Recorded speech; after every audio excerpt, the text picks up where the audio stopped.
buenas tardes a todas y a todos. Vamos a dar comienzo a la clase de hoy, que corresponde a la lección 17 del curso La naturaleza del alma.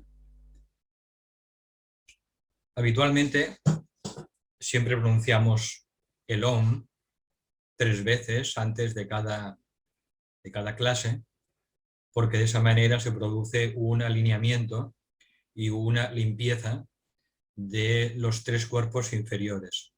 El maestro tibetano da una clave práctica cuando queremos pronunciar el OM con fines esotéricos.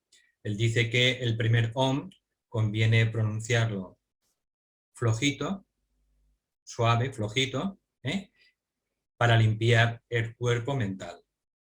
Podemos imaginarnos, si queréis, cómo el OM, el sonido, limpia nuestro cuerpo mental, nuestra aura mental. El segundo OM, él dice que lo pronunciemos un poco más fuerte que el primero, con el propósito de limpiar nuestra naturaleza emocional, nuestro cuerpo emocional.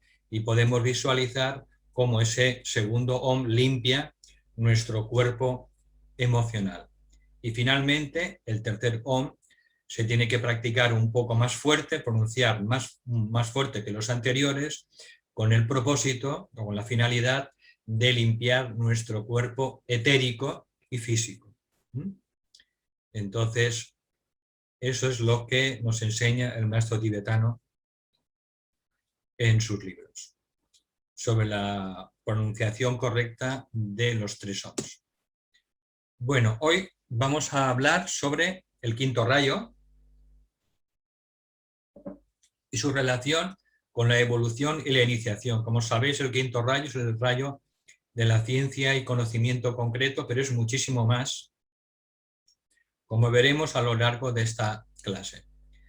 Los epígrafes de la lección son el sendero de retorno y el crecimiento autoiniciado, algo muy importante que hoy descubriremos, las 3 motivaciones de la voluntad relacionadas con las 3 iniciaciones y los problemas de separatividad, la discriminación y el alineamiento cuando el quinto rayo impacta la personalidad, cuando impacta el instrumento. Bien, en el primer epígrafe dice el sendero de retorno y el crecimiento autoiniciado. Lo que distingue a un discípulo o discípula probacionista de un aspirante es que él o la probacionista se esfuerza sobre todo para establecer su residencia en la cabeza, lo que llamamos la focalización en el cuerpo mental o en la cabeza. También se esfuerza el probacionista para controlar las fuerzas que forman su naturaleza emocional y, de alguna manera, también controlar el movimiento de la sustancia que se ha consolidado para producir sus cuerpos.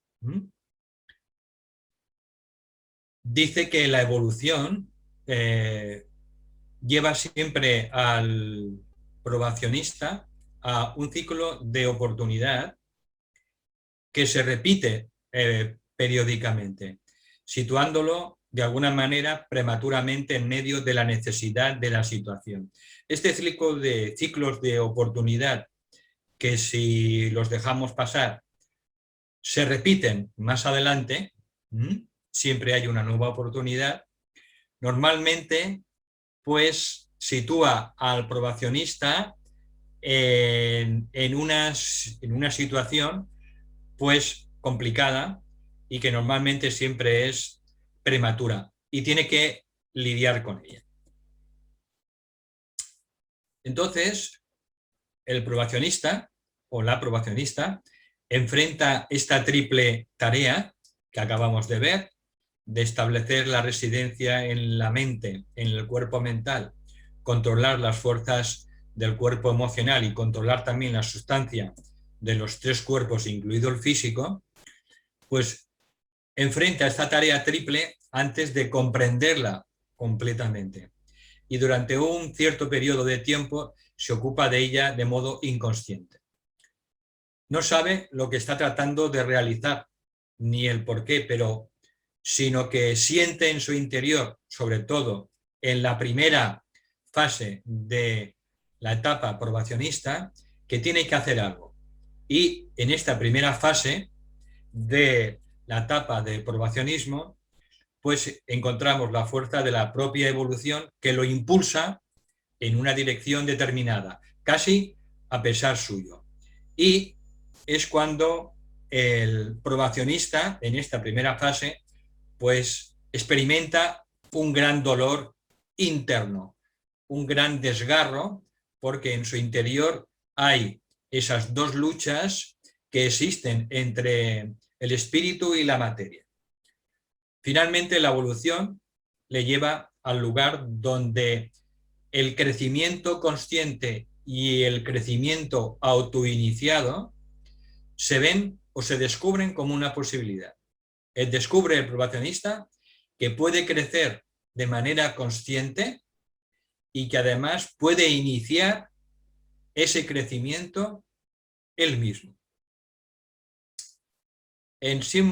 Hablando en términos ocultistas, se dice que se encuentra metido hasta el cuello en la batalla librada entre las fuerzas del alma y las fuerzas de la personalidad. Por tanto, se produce un conflicto violento interior de enormes dimensiones dentro de su propio círculo no se pasa en el que está sumergido hasta el cuello. Este círculo no se pasa es el círculo de los tres cuerpos, más allá de los cuales pues no podemos ir. De manera que lo podríamos identificar o relacionar con nuestra aura etérica, nuestra aura emocional y nuestra aura mental. Y se produce, por tanto, un conflicto de enormes dimensiones dentro de su propio círculo no se pasa, en el que está sumergido hasta el cuello. Cuando se da cuenta de que únicamente le es posible terminar con este conflicto polarizándose en la cabeza, es lo que ya venimos diciendo a lo largo de muchas clases, de la tremenda importancia para entrar en el verdadero discipulado de la polarización mental, pues se da cuenta de que tiene que, para terminar este conflicto, entre este desgarro entre las fuerzas de su alma y las fuerzas de su personalidad, del espíritu y la materia, pues que lo tiene que enfrentar desde esa polarización en la cabeza, desde un posicionamiento mental. Por tanto, lo importante cuando se llega a ese punto, o llega a ese punto el probacionista que está comenzando, la pregunta fundamental es: ¿cooperará? ¿Cooperaré yo con las fuerzas de la evolución e iniciaré el comienzo del fin de este conflicto? Esa es la pregunta fundamental. En ese momento de clara visión, la persona puede aprovechar la oportunidad y decidir que se va a mantener polarizado en la cabeza, o también puede decidir libremente ignorar esa oportunidad, ese ciclo de oportunidad, y volverse a sumergir de nuevo en el conflicto, en la lucha de esas fuerzas durante otro periodo de tiempo. Es una decisión. Más tarde o más temprano, durante uno u otro ciclo posterior de oportunidad, tomará conciencia de las connotaciones de esta oportunidad que se va repitiendo, hasta que al final tome esa decisión y pondrá sus pies por primera vez sobre el sendero de iniciación como probacionista. Ahora veremos que el sendero de probación para el probacionista pues comprende las tres primeras iniciaciones. Consideremos el tremendo significado de este acto. Dice el maestro: ha de situar sus pies sobre el sendero desde una focalización mental, desde un posicionamiento mental. Y la única energía disponible para atravesar ese conflicto, ese desgarro entre el alma y la personalidad, y que lo ponga en movimiento en el sendero, es la energía de la voluntad. En ese momento es cuando, a pesar de la atracción de la materia, a pesar de la atracción de los tres cuerpos, se dice el probacionista: me levantaré e iré hacia mi Padre. Este es el primer esfuerzo consciente hacia la liberación y es su primera cooperación consciente con la energía divina de la voluntad. Este impulso de la voluntad viene más allá del alma, viene desde la propia mónada, desde la chispa divina, el Dios que somos en nuestro interior. Entonces, este impulso de la voluntad viene de la propia mónada y llega a su alma espiritual trascendente, al cual le es transmitida. De esta manera, las fuerzas de la mónada, de la chispa divina, llegan a intervenir para actuar directamente sobre el conflicto que tiene lugar dentro de su círculo, no se pasa de los tres vehículos, de los tres cuerpos. Este primer impacto de ninguna manera dice aligera el conflicto, sigue existiendo ese conflicto, pero lo mantendrá en la cabeza y por encima y casi libre de él, del conflicto, gracias a esa polarización mental, a esa decisión que ha tomado el probacionista cuando entra en la primera etapa. Las tres motivaciones de la voluntad relacionadas con las tres iniciaciones. Aquí es donde se describen con detalle cuáles son esas tres etapas del sendero de probación y tienen también relación con las tres iniciaciones. Bien, la etapa primera del sendero de probación tiene relación con, primero, con la voluntad de liberación del dolor a nivel individual y personal. Y este es el principio del crecimiento autoiniciado. La persona se quiere liberar del dolor y el sufrimiento individual. Y para eso toma conciencia de que puede ser el dueño de su destino. El probacionista se da cuenta plenamente de que puede crecer de manera autoiniciada y que puede ser el verdadero creador de su destino. No se siente ya una víctima de la vida y del destino, una víctima del karma, una víctima de Dios, sino que se da cuenta plenamente de que puede tomar en sus manos la rienda de su propia evolución y de su propio destino. Y esta es una etapa importantísima a nivel de toda persona que está empezando el sendero de probación y es justamente la etapa por la que está atravesando toda la humanidad en su conjunto. Toda la humanidad en su conjunto está tomando ahora conciencia de que puede tomar en sus manos las riendas de su destino. ¿Cómo? A través de un proceso de autocrecimiento dirigido desde nosotros mismos. Luego, la siguiente motivación de la voluntad y que luego vendrá o culminará con la segunda iniciación. La primera es llamada la iniciación del nacimiento del niño Cristo en el pesebre del corazón y la segunda iniciación tiene que ver con el bautismo. Se llama la iniciación del bautismo. Entonces la voluntad en la siguiente etapa del sendero de probación es la voluntad de unirse con la vida una. Siente en su interior que dentro de todos los seres palpita el ser divino, vive el ser divino y por tanto desea unir su conciencia con esa conciencia de lo divino que vive dentro de cada ser que se encuentra. Ser humano, ser animal, ser vegetal.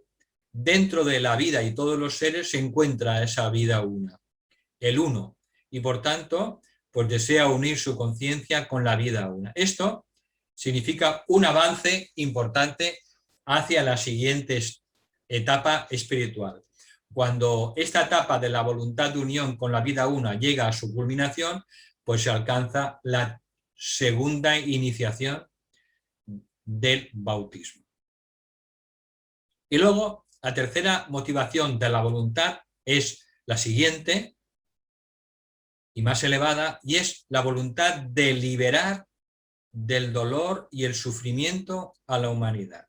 Se da cuenta plenamente que la humanidad está inmersa en terribles problemas, dolores y sufrimientos que ella misma, la humanidad, ha creado por falta de sabiduría, y entonces desea ayudar a liberar de ese dolor y sufrimiento a la humanidad. Y este es el verdadero comienzo del discipulado activo, la tercera etapa y final del sendero de probación, y al final lo sitúa al probacionista dentro de su propio ashram como un discípulo aceptado conscientemente, y alcanza en esa etapa al final la tercera iniciación, que se llama la iniciación de la transfiguración. Por tanto, en la primera etapa de la voluntad, pues surge esa invocación en su interior que le hace decir: me levantaré e iré hacia mi Padre. Padre, madre, cuando decimos padre, es siempre padre-madre, hacia lo divino. Y por tanto, este solo es el comienzo, que necesariamente es egoísta. ¿Por qué? Porque el probacionista que entra en esta etapa después de ser un simple aspirante, pues quiere liberarse del dolor y el sufrimiento, del dolor físico, del dolor emocional y del dolor mental. Entonces, esto es necesariamente, como le ocurre pues en las etapas de crecimiento de un niño, es egoísta. Un niño pequeño necesariamente es egoísta porque tiene que desarrollar su personalidad. Entonces, cuando lanza esta invocación y dice: me levantaré, iré hacia mi Padre, pues esto incumbe evidentemente al yo separado, a la personalidad y a su necesidad de escapar del dolor. Y esto es necesario, y esta es la etapa por la que pasan todos los probacionistas en su primera etapa.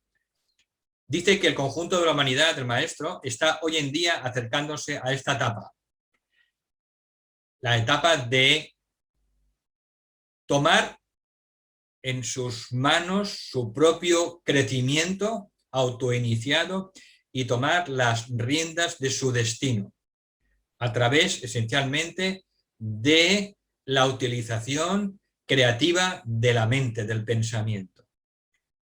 Por tanto, la humanidad se está acercando a esta etapa del autocrecimiento, y cuando lo alcance un gran número de seres humanos, se dice que esa gran parte de la humanidad habrá alcanzado la primera iniciación.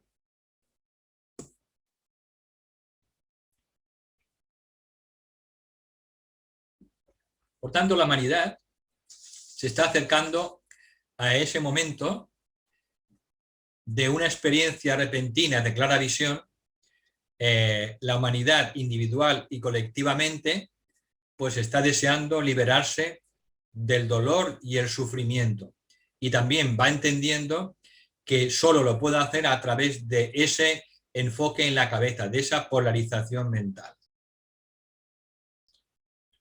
Los líderes de la humanidad encontrarán un camino de salida, ayudarán a la humanidad, los verdaderos líderes de la altruistas y con vocación, ayudarán a la humanidad desde ese valle del dolor hacia la cima de salida. Esto será reconocido como un crecimiento autoiniciado hacia la madurez espiritual de la humanidad. Los verdaderos líderes, y no me refiero solo a los líderes políticos, a los líderes en todos los ámbitos de la actividad humana, transferirán este concepto del crecimiento autoiniciado y de esta manera una gran parte de la humanidad pondrá sus pies conscientemente en el sendero. En esta nueva era, dice el maestro Rapoxi, la idea o concepto más importante de los diversos conceptos acuarianos dice que es el del crecimiento autoiniciado. Y en esto es importante que lo reflexionemos. Porque esta lección tiene mensajes tremendamente prácticos para todas las personas que están intentando servir al plan divino. Repito, dice, en esta nueva era, la idea o concepto más importante de todos los que hay es el crecimiento autoiniciado. Es decir, que el ser humano puede tomar las riendas de su destino en sus manos. Puede crecer y convertirse en lo que quiera ser. Esta idea no es nueva en sí misma, ni mucho menos, pero hasta la fecha únicamente ha conseguido impactar solo en unas cuantas mentes en cada época determinada. No ha logrado impactar en toda la humanidad. Dice que reflexionemos sobre el significado espiritual de este concepto, del crecimiento autoiniciado. El de llevar nosotros mismos nuestro destino en nuestras manos, crecer de una manera consciente.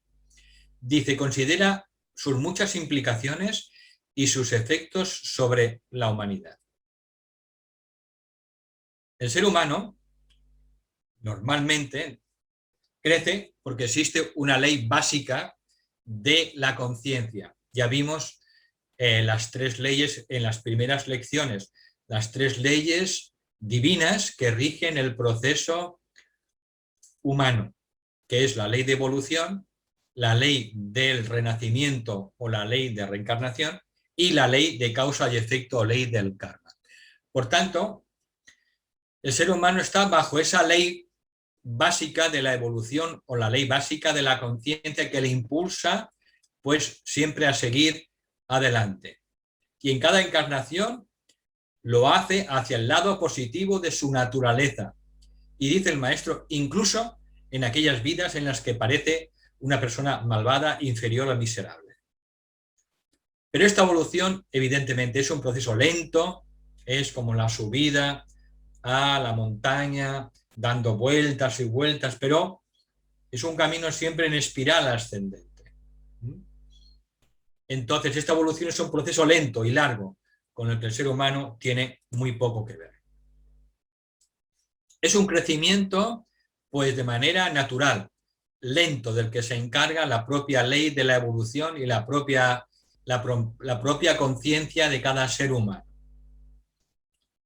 Entonces, de repente, cuando la persona que aspira, la persona simple aspirante, descubre que puede a través de su propio esfuerzo iniciar un periodo de crecimiento y desarrollo autoiniciado, entonces entra en la siguiente etapa de evolución. Puede concebir un objetivo de crecimiento espiritual en su interior e iniciar las experiencias y prácticas que crea oportunas que le irán ayudando a encarnar ese objetivo. Por tanto, cada ser humano, a través del descubrimiento de que puede crecer en conciencia a través de su propio esfuerzo autoiniciado, con esa decisión, pues cada ser humano puede convertirse en un Cristo, en un Buda, en quien desee ser, porque tiene la voluntad de hacerlo. Y el destino o el karma ya no le van a limitar, puesto que ha alcanzado ese lugar en el que se ve a sí mismo o a sí misma como el creador de su propio destino o la creadora de su propio destino. A través del proceso creativo, del pensamiento, cada ser humano puede convertirse en aquello que quiera ser. Deja de ser prisionero de su propia herencia, de su entorno, de su familia, de su sociedad o de un mecanismo de respuesta que es la personalidad. Esta es la verdadera visión de libertad a la que la humanidad en su conjunto se está acercando. Convertirse en lo que quiera ser la propia humanidad. De esta manera, consideramos el plan divino desde una perspectiva diferente en su relación con la conciencia de la humanidad de hoy en día. Y también podemos ver con claridad el campo de servicio en el que el probacionista puede entrar, porque podemos ayudar a otros seres humanos que están dando esos primeros pasos dentro de ese despertar de la primera etapa del probacionismo, pues enseñándoles que pueden ser los creadores y constructores de su propia vida y de su propio destino. Por tanto, esto también se considera uno de los mayores campos de servicio hoy en día. Y dice que gradualmente eliminamos toda duda respecto a lo que constituye la acción correcta en cualquier circunstancia determinada. Bien, la primera etapa a la que se está acercando prácticamente el conjunto de la humanidad dice que vemos que el punto de vista separativo del hombre también es utilizado como una herramienta al servicio del plan. Ese concepto del crecimiento autoiniciado, que está impactando y que impactará más y más a la humanidad en su conjunto, ya tiene creado un camino natural de acercamiento, ya creado para él mismo, por la propia evolución. Por eso va a ser cada vez más fácil para la humanidad darse cuenta de que puede tomar en sus manos las riendas de su destino y dejar de creerse una víctima también del destino. A ese camino se le puede sacar partido con el atractivo, cuando lo enseñamos a los demás, se le puede sacar partido con el atractivo de la liberación del dolor, puesto que puede ser utilizado para impactar las mentes y los cerebros de los hombres. Es dar también este mensaje también de una manera atractiva, porque evidentemente la mayoría de las personas también se quieren liberar del sufrimiento. Por eso dice que el maestro que es una buena estrategia utilizar este atractivo de liberarse del dolor y del sufrimiento, pues para transmitir este concepto, quizá el más importante de la nueva era, del crecimiento autoiniciado para impactar las mentes y los cerebros de los seres humanos. Dice, no os preocupéis de que la motivación de que el conjunto de la humanidad tenga que ver con el yo separado, puesto que la personalidad es la que quiere liberarse de manera egoísta del dolor y sufrimiento, porque dice, tener en cuenta que esto forma parte de la evolución. Alegrémonos de que estemos ya en la dirección ascendente, que está marcada por esa invocación interior de la persona que está en esa etapa, que dice, me levantaré e iré hacia mi Padre. incluso si es desde la necesidad del yo separado, del ego, de escapar del dolor. Bien, la segunda motivación que hemos visto, en síntesis antes, es la voluntad hacia la unión con la vida una. Pero esta segunda etapa, que culmina con la segunda iniciación del bautismo, esta unión hacia la vida una, esa motivación de seguir adelante y de evolucionar, llegará cuando se haya dado el primer paso y por tanto culminará con la segunda iniciación. La clave es ¿dónde me encuentro yo? ¿Dónde me encuentro yo y cuál es el siguiente paso que tengo por delante? Dice, todos aquellos y aquellas que se sienten sincera y seriamente atraídos hacia este curso de la naturaleza del alma, se encuentran en la fase tercera y final del discipulado, en probación, donde la motivación de la voluntad se dirige a ayudar a liberar a la humanidad del dolor y su sufrimiento en su conjunto. Repito, porque esto es importante. Todos aquellos y aquellas que se sienten sinceras y seriamente atraídos hacia este curso de la naturaleza del alma se encuentran en la fase tercera y final del discipulado en probación, donde la motivación de la voluntad se dirige hacia la humanidad en su conjunto, para ayudarla a liberarse del dolor y el sufrimiento. En los tres planos, en los tres mundos. En el plano físico, en el plano emocional y en el plano mental. Aquí, el probacionista inicia ese servicio que le situará dentro del ashram como una discípula o un discípulo aceptado. Cuando culmina esta etapa, está atravesando la tercera iniciación, donde su necesidad de servir a los demás se dirige a preparar, evidentemente, a preparar su instrumento para un mayor servicio cada vez.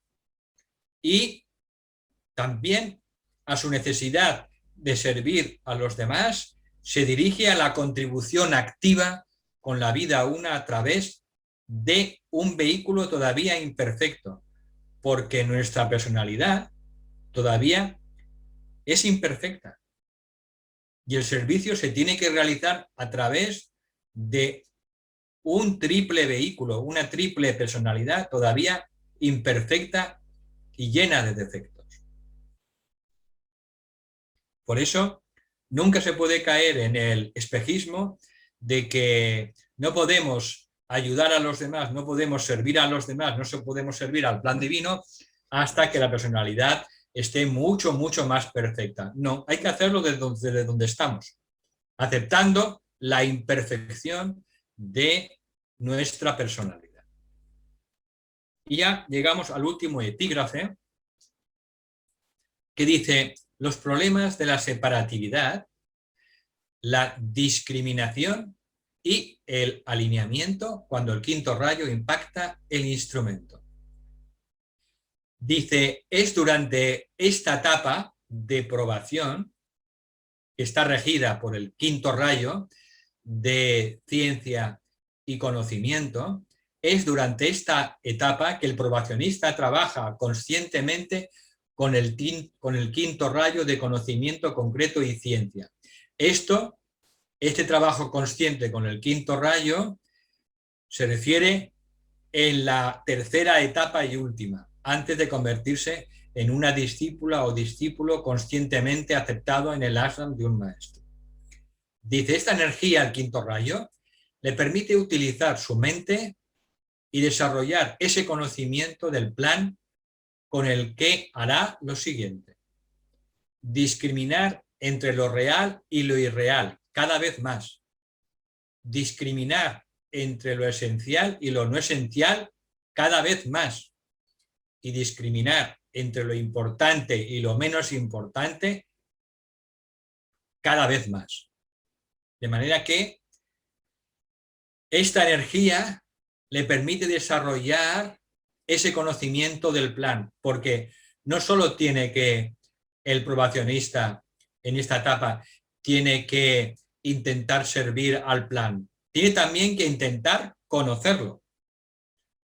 Por tanto, la utilización del quinto rayo desde un punto de vista de realización de la conciencia del alma va haciendo a nuestra mente una herramienta cada vez de una percepción cada vez más aguda en la discriminación. Dice que todas las formas de meditación, independientemente del rayo predominante del pensamiento simiente, todas las formas de meditación técnicamente son una expresión del quinto rayo. Todas. La forma misma de meditación, que es un proceso de alineamiento matemático, es también una actividad del quinto rayo. De este modo vemos que el probacionista se apropia y dirige esta energía del quinto rayo de conocimiento o ciencia hacia una actividad, la que decida, cuando alinea su personalidad y sus vehículos con su alma espiritual a través de él mismo como meditador. Lo repito, vemos cómo el probacionista se apropia y dirige esta energía de quinto rayo hacia una actividad, cuando alinea su personalidad y sus cuerpos con su alma espiritual a través de un foco mediador, él mismo como meditador. Y ahora lo explica un poco más. Su foco de identificación se convierte en el mediador entre el espíritu, tal como es visto desde el nivel del alma espiritual, y la materia, los tres cuerpos. Por consiguiente, el probacionista en la tercera etapa intenta equilibrar el espíritu, la conciencia y la materia en cualquier actividad que lleve a cabo.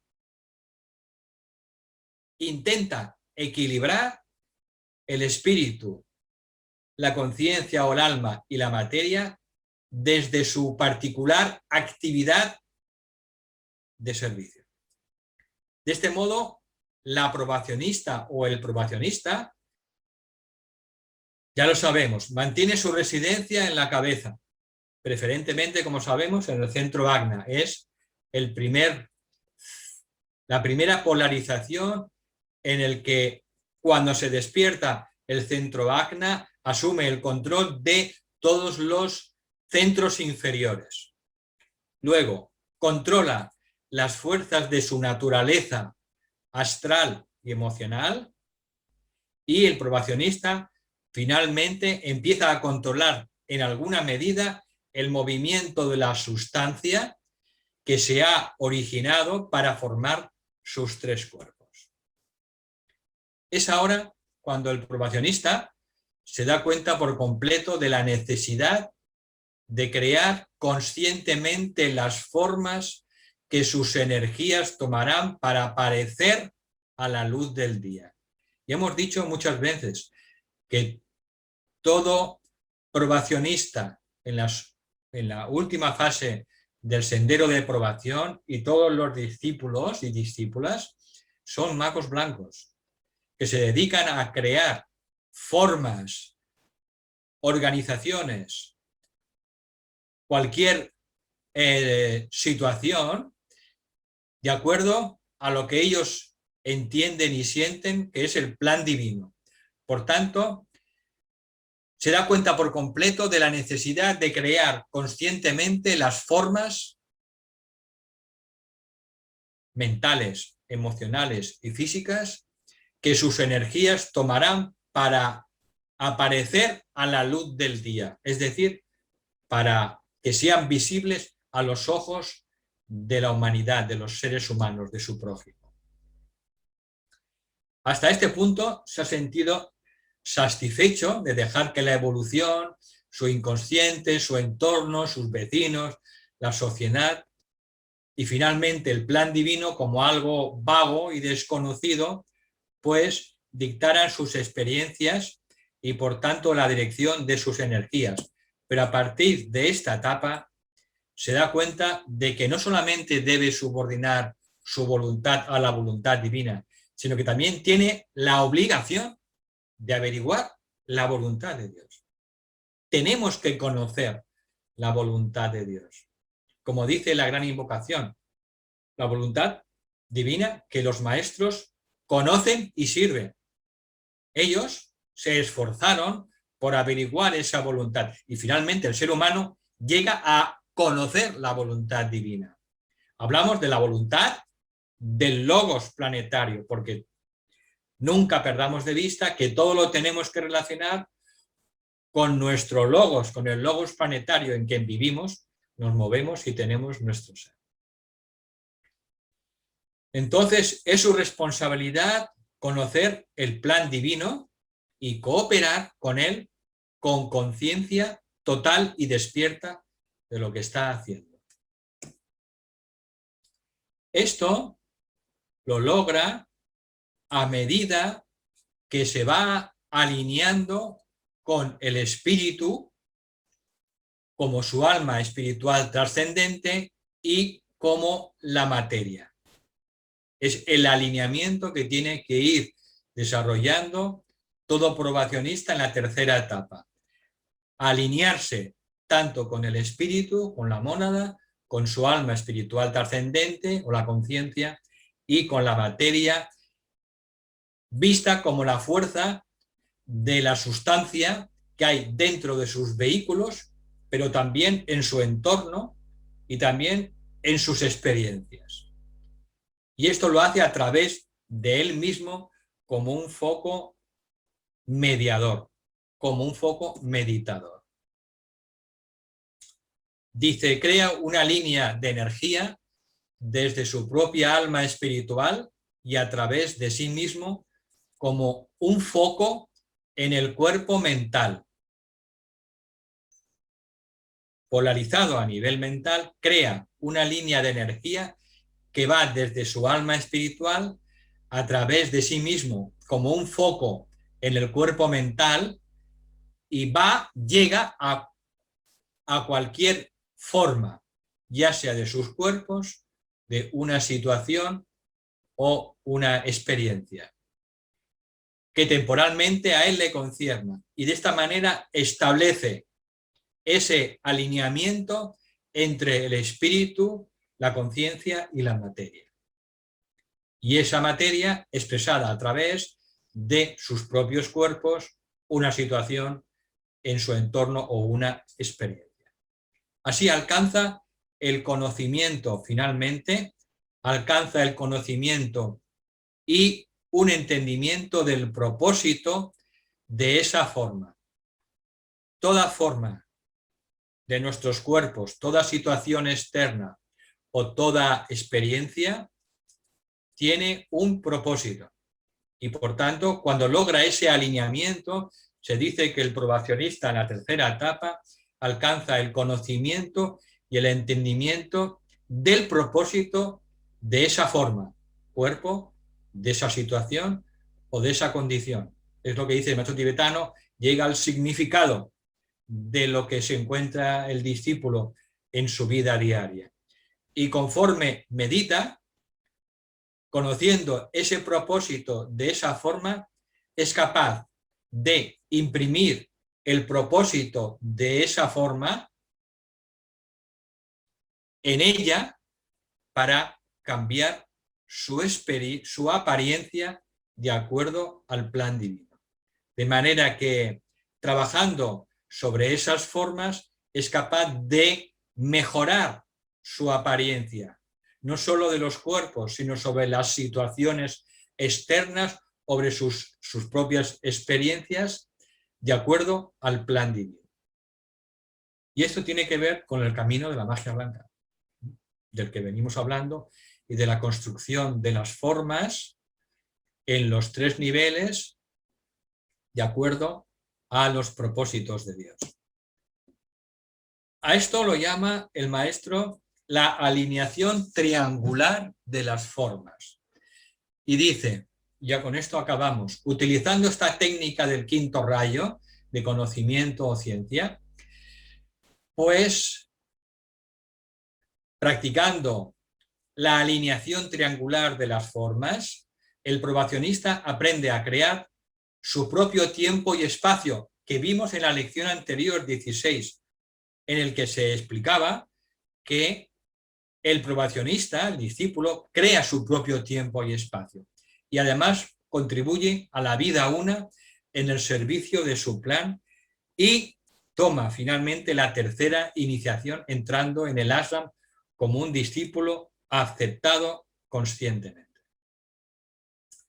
Sobre esta técnica no me he querido extender porque la tenéis a vuestra disposición en la lección 17 al final y pues allí se dan todos los detalles para ir practicando esta alineación triangular de las formas a fin de ir consiguiendo ese alineamiento entre el espíritu, el alma o conciencia y la materia y por tanto pues hacer que gracias a esa alineación y armonía pues podamos trabajar de una manera como lo hacen todos los discípulos conscientes. Bien, hemos llegado al final de la lección. Es una lección muy interesante, sobre todo el concepto del crecimiento autoiniciado, que va a ser el siguiente paso para la humanidad y que puede constituir un campo de servicio muy grande para muchos probacionistas, trabajar para dar a conocer las múltiples maneras en que los seres humanos, la humanidad en su conjunto, puede tomar las riendas de su destino, pues es una lección muy práctica y muy interesante. Bueno, entonces las personas que quieran descargarse el libro, aquí tenéis el enlace. También aconsejamos que las personas que si pueden o tienen tiempo se lean previamente la lección. La próxima clase será una recapitulación de las lecciones 15, 16 y 17. Haremos recapitulación porque como hemos visto y nos han aconsejado, es mejor pues hacer una asimilación y una integración de 3 lecciones periódicamente para que se obtenga un mayor beneficio.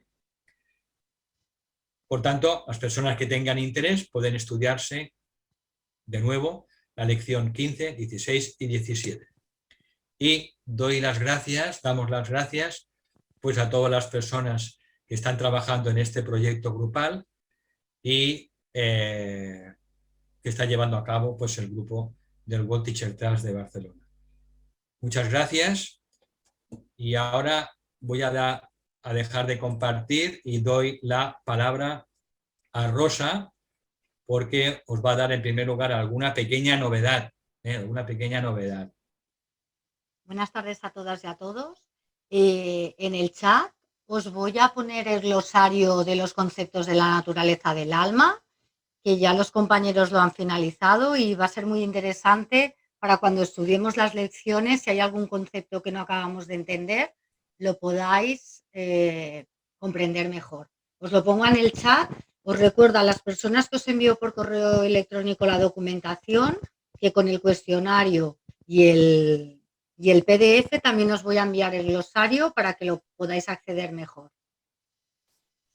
El glosario también lo colgaremos dentro de la web del World Teacher Trust Barcelona, Basanta, ¿de acuerdo? Pero aquí también, pues Rosa os lo envía como una primicia, pues para que lo tengáis y podáis consultarlo siempre que veáis algunos términos o algún término que os pueda parecer complicado. Entonces, siempre lo ideal es ser independiente, ser autosuficiente. Entonces, este glosario pues está ideado justamente con todos los términos que a lo mejor pues alguno os puede resultar nuevo. En realidad, cuando lo consultéis veréis que no dice nada nuevo, no hay nada nuevo bajo el sol. De hecho, es lo que ya ha enseñado el tibetano en sus libros, de lo que ha enseñado Blavatsky, de lo que ha enseñado Kumar y Krishnamacharya y todos los iniciados de la jerarquía. Pero sí que es verdad que a veces aparecen en el libro La naturaleza del alma algún término nuevo que aquí podéis entonces estudiar y de una manera sencilla.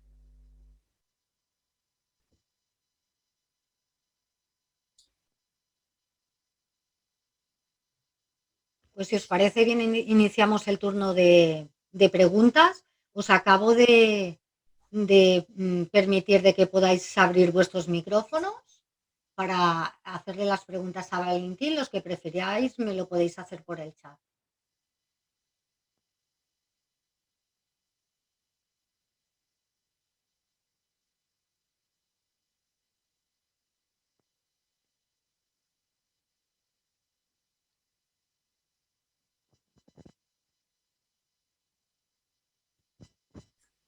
Me alegro mucho que tengáis todo claro.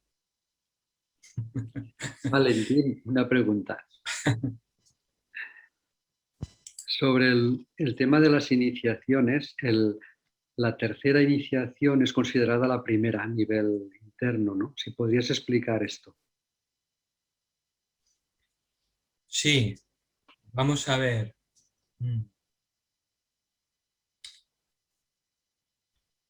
Dentro del sendero de iniciación hay 5 iniciaciones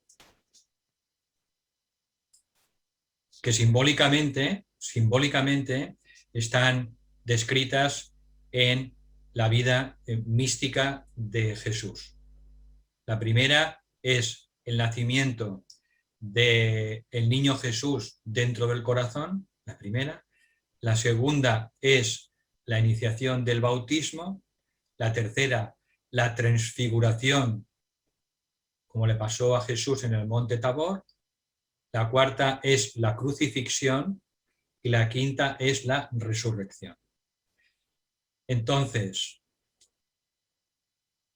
las 2 primeras iniciaciones las otorga Maitreya. Maitreya. Pero en la tercera iniciación, el iniciador es Sanat Kumara. En la tercera, en la cuarta, en la quinta y también posteriores, en la de Chuan, porque el sendero evolutivo de la conciencia humana no acaba en la quinta. Sigue la sexta, la séptima, la octava, la novena. Son estados de conciencia que no podemos ni imaginar. Fijaros, Maitreya está atravesando la séptima iniciación. Maitreya. Pero Sanat Kumara está en la novena. Es decir, que es un sendero de expansiones de conciencia, ¿no?, que no podemos ni imaginar. Entonces, técnicamente, la tercera iniciación que da Sanat Kumara se le considera la primera iniciación mayor dentro de la jerarquía. Significa que hasta la tercera iniciación puede haber un retroceso, una caída. Se puede tener la primera y segunda iniciación y tener un retroceso, caer. Pero después de la tercera iniciación ya es imposible caer, porque Sanat Kumara lo que ha hecho ha sido estabilizar la vibración de los cuerpos físico, etérico, emocional y mental en un nivel vibratorio del cual ya no es posible pues caer. Por tanto, se la considera pues a la tercera iniciación la iniciación mayor de la jerarquía, en el que ya existe un dominio bastante importante del cuerpo mental y la persona, el hombre o la mujer, pues forman parte de un ashram y son discípulos conscientemente aceptados. En la primera y segunda iniciación podemos ser ya discípulos de un ashram, pero no somos conscientes. Es solo en la tercera, debido a esa ceremonia interna de la tercera iniciación, en el que se cobra conciencia y también se adquiere la continuidad de conciencia. Es decir, que a partir de ese momento el discípulo o la discípula sabe qué hace durante la noche y lo recuerda cuando se despierta, y a partir de ahí también, cuando desencarna, en la siguiente encarnación empieza a tener los recuerdos de quién fue en la vida anterior. Eso es la continuidad de conciencia. Esto es lo que Kumar enseña como la construcción de la inmortalidad del cuerpo etérico, el cuerpo de luz dorada. De manera que nos hablan de la misma experiencia, del mismo fenómeno espiritual, con diferentes palabras según el instrumento o el canal a través del cual ha llegado esa sabiduría. Pero todos hablan de lo mismo. Kumar habla de la creación de la túnica dorada, tercera iniciación, habla de la inmortalidad del cuerpo etérico, habla de la túnica dorada, no diamantina, porque esa es posterior, y el tibetano también lo dice de otras palabras. Por eso es importante estar acostumbrado a leer diferentes tradiciones esotéricas serias, porque nos ayuda a entender pues cualquier sabiduría que está encerrada en cualquier escritura o en cualquier libro sagrado. Entonces, ya hemos dicho en la lección de hoy, sobre todo, que la humanidad se está acercando a la primera etapa de probacionista, con ese crecimiento autoconsciente, tomar las riendas de su destino en sus propias manos. Una parte menor de la humanidad está atravesando la segunda iniciación, y las personas, dice textualmente el curso, que las personas que se sienten atraídas por este curso, aunque les resulte difícil, que no lo niego, que es difícil, pero ahí está también el gusanillo, Es decir, si algo es fácil, pues resulta que ya lo tenemos ya más que masticado. Entonces, lo que tenemos por delante y lo que a veces no es difícil es lo que nos da el impulso pues para investigar y para estudiar y reflexionar y meditar. Entonces, esa tercera etapa en el que sentimos como nuestro el dolor de la humanidad, el dolor y el sufrimiento, y queremos colaborar con el plan de Dios para aliviar ese sufrimiento, que es lo que hacen ya hace miles de años la jerarquía, pues esa etapa finalmente demostrada en el servicio, porque las manos tienen que estar llenas. Uno no se presenta al iniciador con las manos vacías, se presenta con las manos llenas. Eso finalmente culmina con la tercera iniciación, que no es un regalo, simplemente es el reconocimiento de que hemos llegado a ese estado de consciencia, de amor y de compasión, en el que nos importa, lo primero es aliviar el sufrimiento humano, de la humanidad. Entonces, eso finalmente culmina con la tercera iniciación, y que en los planos internos pues está descrito pues con ciertos detalles en el libro Iniciación Humana y Solar, y sobre todo también descrito en el 5º tomo de Alice Bailey, que es los rayos y las iniciaciones.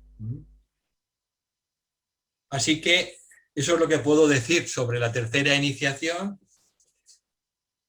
llamada la transfiguración y que supone cuando se alcanza una transfiguración real de los tres cuerpos. Por eso los discípulos que acompañaban a Jesús en el monte Tabor se tuvieron que tapar la vista, porque de Jesús salían unos rayos de luz extraordinarios. Entonces se llega a transfigurar, por eso se llama la tercera, la de la transfiguración, se llega a transfigurar el cuerpo físico también, las moléculas físicas, gracias al descenso de la energía de la mónada, de nuestro Dios en nosotros, y por tanto se produce esa transfiguración del cuerpo físico, la transfiguración del cuerpo emocional y la transfiguración del cuerpo mental.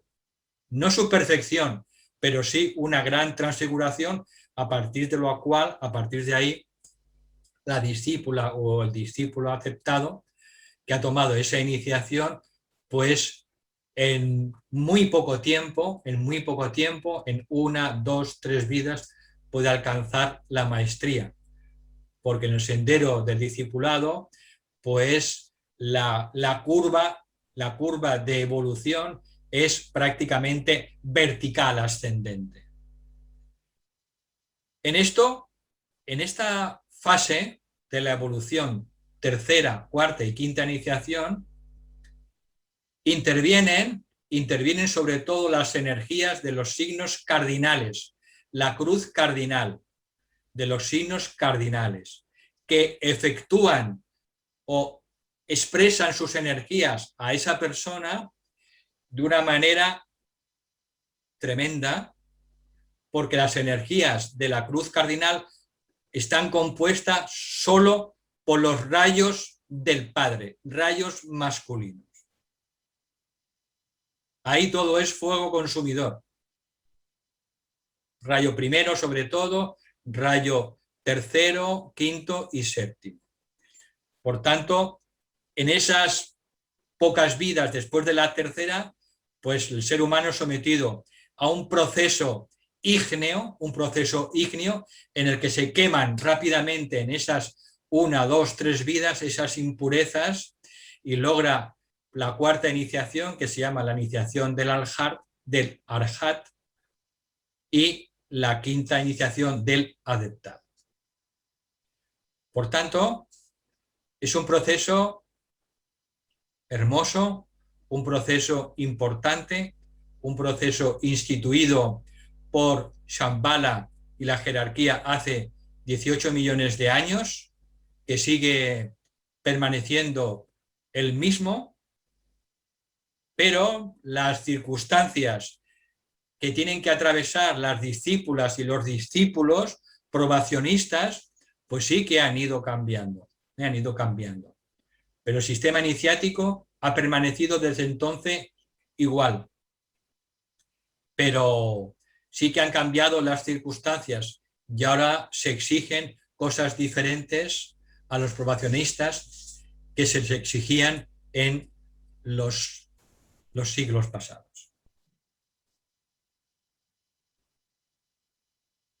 Valentín, Isabel nos pregunta, ¿nos puedes hablar de la iniciación de la humanidad que tuvo lugar hace poco, como indicó el maestro Kumar? Bueno, son pequeñas iniciaciones de la humanidad, pequeñas iniciaciones que ayudan a que la humanidad se acerque más y más a la primera iniciación jerárquica. Es la que hemos visto en esta lección, en la que la mayoría de la humanidad sabrá que puede tomar en sus manos las riendas de su destino mediante ese crecimiento autoconsciente.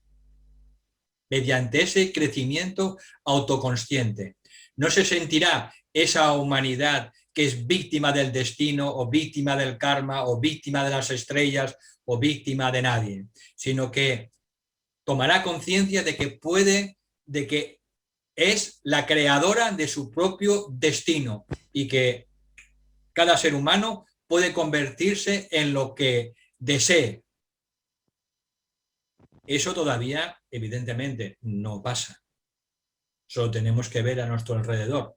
Con lo cual, todas las iniciaciones que pueda pasar la humanidad son pequeñas iniciaciones que nos van acercando a esa gran iniciación mayor, la primera.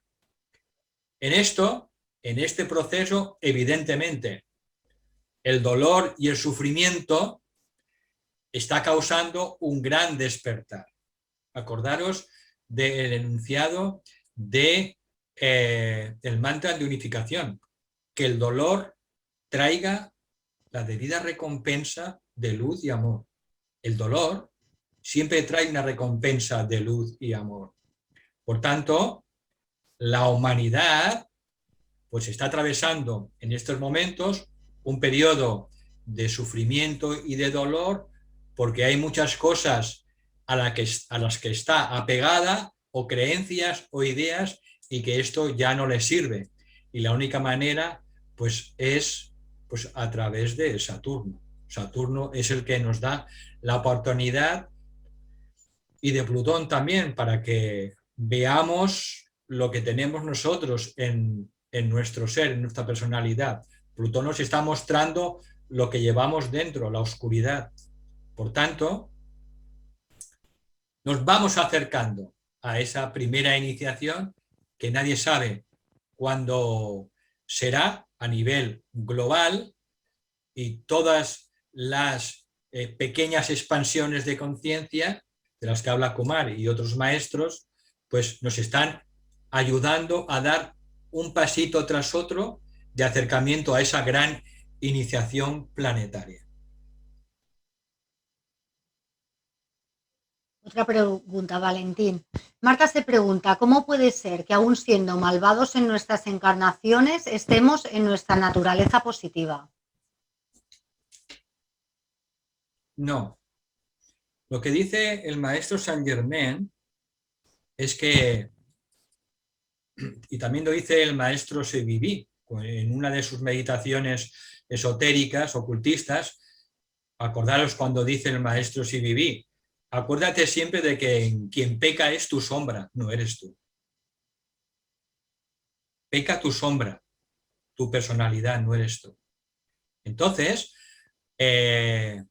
a pesar de las imperfecciones humanas, a pesar de muchos errores importantes de los seres humanos, el alma humana sigue siempre evolucionando.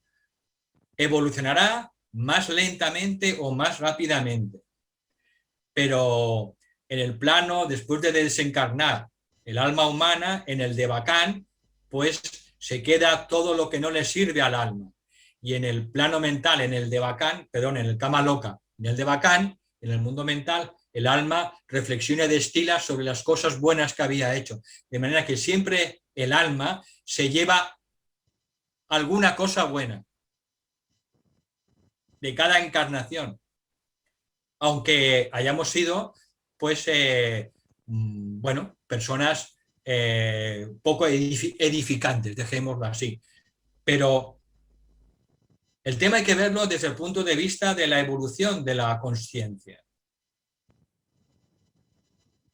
Dentro de la humanidad, que es como un colegio, hay muchas clases. Y hay muchas almas que están en las primeras clases de párvulos. Y ahí cometen muchos errores. Son almas jóvenes. No podemos juzgar a un niño que está en P3 con 3 años a un niño que está en bachillerato. Porque el chico que está en bachillerato ya ha pasado por las clases previas. Por eso los maestros no juzgan a los seres humanos. Dividen a la humanidad solo entre los que saben y los que todavía no saben. Entonces, la evolución se encargará de ir ayudando a todos los seres humanos a evolucionar gracias a la ley del karma, a la ley de causa y efecto. Entonces la ley del karma y efecto va ajustando todos los efectos a las causas y a través del dolor y el sufrimiento el ser humano pues va evolucionando hasta que se da cuenta de que si mete la mano en el fuego se quema, pues mejor no meto la mano en el fuego. Cuando aprende eso, pues empieza a discernir, a discriminar, hasta que llega un punto en el que está cansada la persona de sufrir y se da cuenta de que tiene que ver la vida desde una perspectiva mental, no emocional, sino mental. Ver las cosas con raciocinio, ver las cosas con reflexión. Y a partir de ese momento, pues ese ser humano se da cuenta de que puede tomar las riendas de su destino. ¿Cómo? Aplicando el pensamiento. Y a través de la aplicación del pensamiento se da cuenta de que puede finalmente crear el destino y puede convertirse en lo que quiera. Eso es hacia lo que se está acercando la humanidad en general.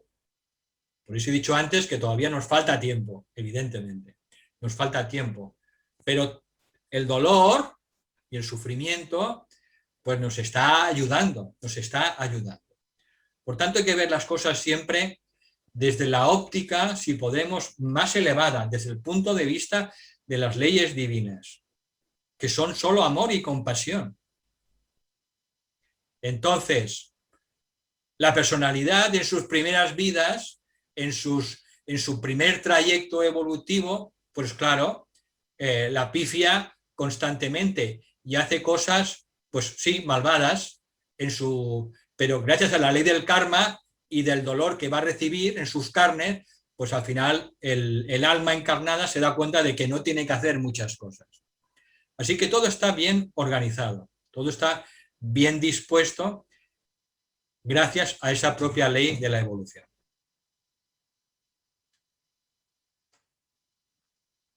Otra pregunta, Valentín. Sí. Isabel nos comenta, el maestro Kumar contó que el emperador Bali, que era un diabólico, que dando, llegó al reino celestial. ¿Una solución es dar, dar y dar? Bueno, los mitos, las leyendas, las parábolas tienen siempre múltiples significados. De hecho, 7 significados. Entonces, este mito, en concreto, pues también tiene 7 significados. Entonces, uno de esos significados, pues es ese en un nivel, pero tiene significados cada vez más profundos. Esa actitud de dar, lo que viene a decir es que tenemos que compartir y dar a los demás nuestras propias habilidades, compartir nuestros talentos, nuestros dones, compartir nuestros recursos, nuestra energía física, emocional, mental. Ese dar es el símbolo de esa actitud de darse a los demás, de ayudar a los demás. Y coincide en la tercera etapa de la etapa probacionista, en el que estamos completamente interesados y absortos en aliviar el sufrimiento y el dolor de la humanidad más que nosotros mismos.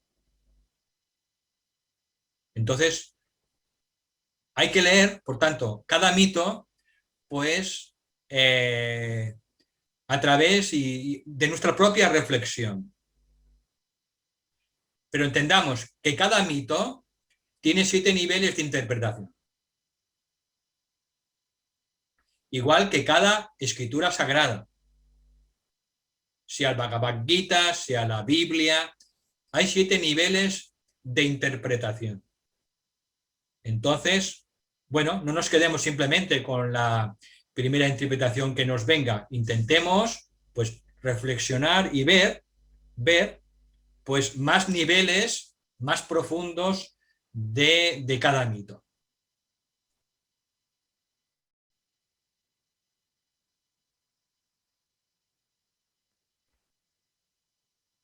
En el chat no hay más preguntas, Valentín. Ujú.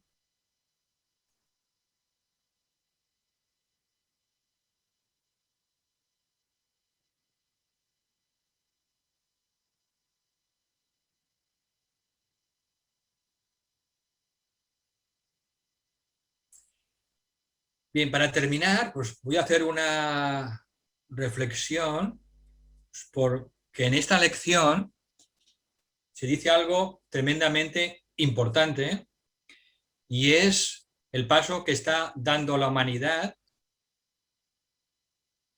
para entender que podemos dejar de ser víctimas del destino y que podemos crecer interiormente, espiritualmente, si así lo decidimos. No somos víctimas del destino, somos creadores de nuestro destino. Y esto es un punto de inflexión y de servicio que pueden tomar muchos y muchas probacionistas para ayudar en este proceso de despertar de la humanidad. Podemos ayudar muchísimo a que sean conscientes personas que no tienen nada que ver con el campo esotérico, pero que sienten ese gusanillo, sienten ese dolor interno, ese desgarramiento interior, y podemos ayudarles justamente a que sean conscientes de que pueden tomar su crecimiento interior en sus propias manos. Ese es un campo de servicio necesario. Y como ponía esta lección, es quizá el concepto más importante que se debe inculcar a los seres humanos, a la humanidad en general. Que no somos víctimas del destino, que podemos crear nuestro propio destino y convertirnos en lo que queramos. Bien, dejo aquí esta reflexión porque esto puede ser un campo de servicio importante para muchas personas. Organizar proyectos que vayan en esta dirección. Bien, lo dejamos aquí. Os doy las gracias más sinceras. Gracias de todo corazón y nos vemos, si Dios quiere, dentro de 2 semanas.